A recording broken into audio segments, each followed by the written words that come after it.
नमस्कार, स्वागत है आप सभी का 10 का बाजार में। लेकिन 10 के बाजार की शुरुआत करेंगे कमोडिटी एट 10 के साथ, जहां पर कमोडिटी मार्केट की तमाम बड़ी खबरें बताएंगे। आज हमारे साथ दिनेश सोमानी है, प्रो इंटेलीट्रेड सर्विसेज के फाउंडर। बहुत बहुत शुक्रिया दिनेश जी, गुड मॉर्निंग आपको। शुरुआत सर चांदी से करेंगे। चांदी में एक मेगा रैली चल रही है, इस तरह की ऐतिहासिक रैली हमने कभी नहीं देखी थी और 140% करीब करीब घरेलू बाजार में दाम अब तक बढ़ चुके हैं और आज तो 5,000 रुपए से भी ज्यादा की तेजी दिख रही है।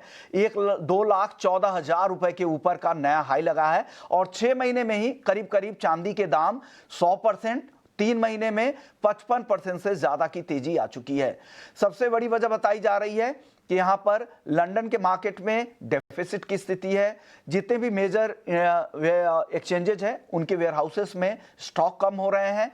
रिकॉर्ड इनफ्लोज ईटीएफ में दिख रही है। रिटेल बाइंग भी काफी स्ट्रांग है और साथ ही साथ इंडस्ट्रियल डिमांड भी काफी ज्यादा है। इससे चांदी को काफी सपोर्ट मिल रहा है। दिनेश जी बताइए, चांदी को लेकर आपकी राय, इतनी बड़ी रैली के बाद अब क्या करना चाहिए? जी good morning Vishwamohan ji. Good morning sir.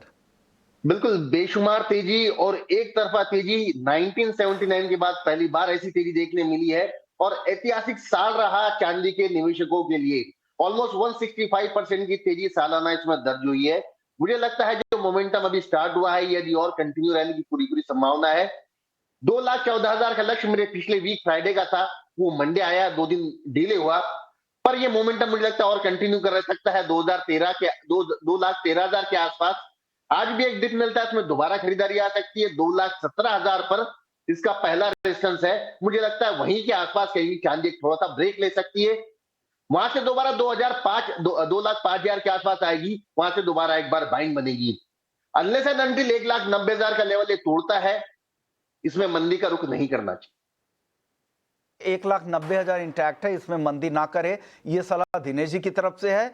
इस हफ्ते का जो टॉप का टारगेट है 2,17,000, ऐसा टेक्निकली दिनेश जी को लगता है। 2,11,000 का यहां पर स्टॉप लॉस भी लगा ले। 2,17,000 टारगेट अचीव होने के बाद दिनेश जी को यह भी संभावना इस हफ्ते बन रही है कि 2,05,000 रुपए नीचे में भी चांदी आ सकती है। तो ध्यान रखिएगा, दोनों तरफ के मूव आपको दिखेंगे, तो अलर्ट रहिए और अगर रिस्क ले सकते हैं तभी ट्रेड करें, बिना स्टॉप लॉस के ट्रेड ना करें।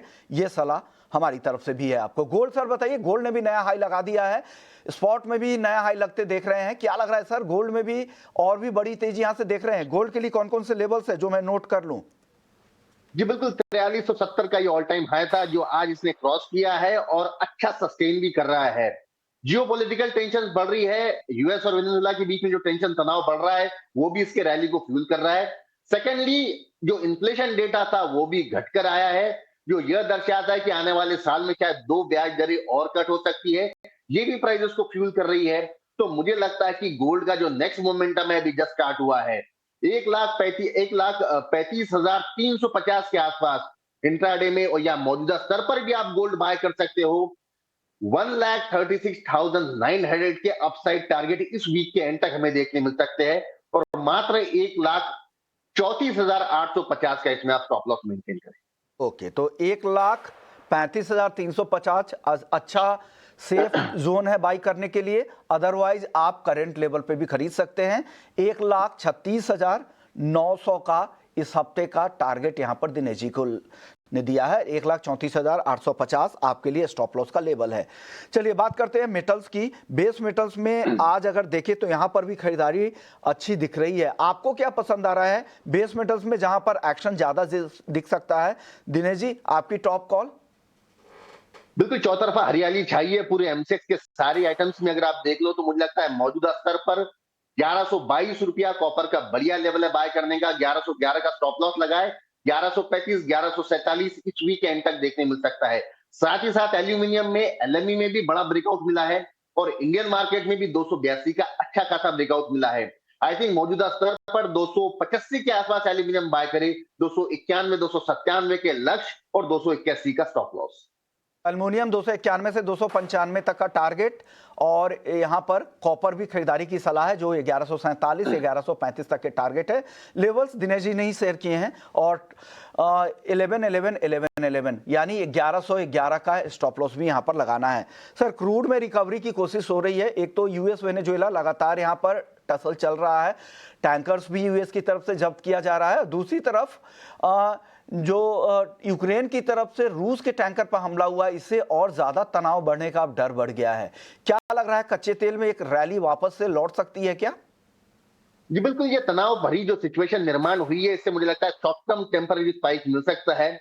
लेकिन तनाव का जितना फायदा गोल्ड में हो रहा है, उतना फायदा क्रूड को भी नहीं हो रहा है, क्योंकि यहाँ पर डिमांड कमजोर सी है और सप्लाई इसमें एक्सेस है। फिर भी मुझे लगता है कि एक बार एक स्पाइक जरूर दे सकता है। 5155 का लेवल अगर क्रॉस करता है क्रूड, तो ही इसमें बाय करे। 5220 के शॉर्ट टर्म इंट्राडे टारगेट के लिए और 5100 की स्टॉप लॉस मेंटेन करें।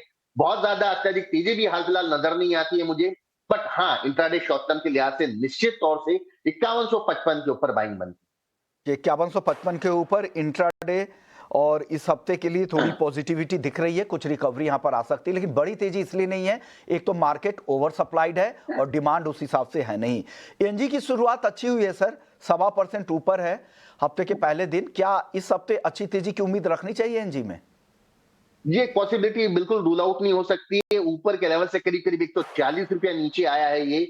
आई थिंक 360 अराउंड एक बार इसमें शॉर्ट टर्म माइंड बन सकती है, 372 378 के टारगेट के लिए, और 354 का इसमें स्टॉप लॉस मेंटेन कर सकते हैं।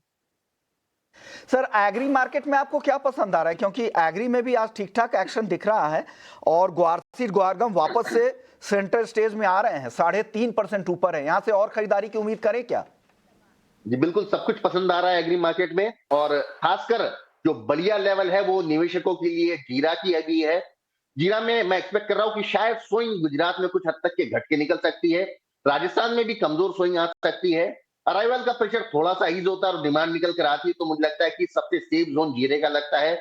21,000 के आसपास जीरा बाय करे, 21,800 22,400 के लक्ष्य के लिए 20,450 का स्टॉप लॉस मेंटेन कर सकते हैं। वही धनिया मुझे लगता है 10,100 के आसपास खरीदारी करे, 10,450 के लक्ष्य के लिए 9,800 के स्टॉप लॉस से।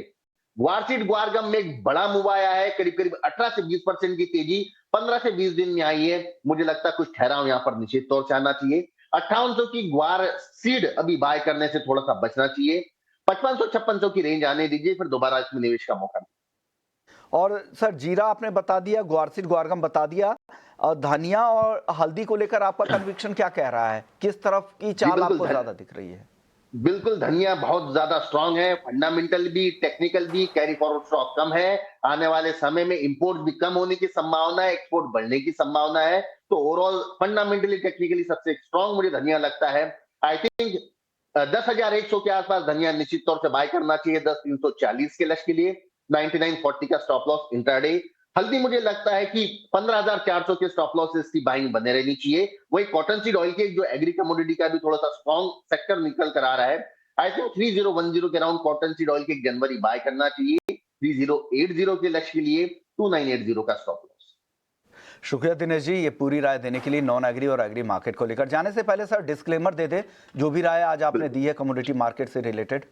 पर्सनल सर कोई भी पोजीशन होल्ड नहीं करता हूं unless and until physical gold silver के अलावा, लेकिन क्लाइंट्स को सारी की सारी कॉल सेम कॉल रिकमेंडेड है। ओके, शुक्रिया आपका, आपने वक्त निकाला, दर्शकों को गाइड किया कि उन्हें करना क्या है।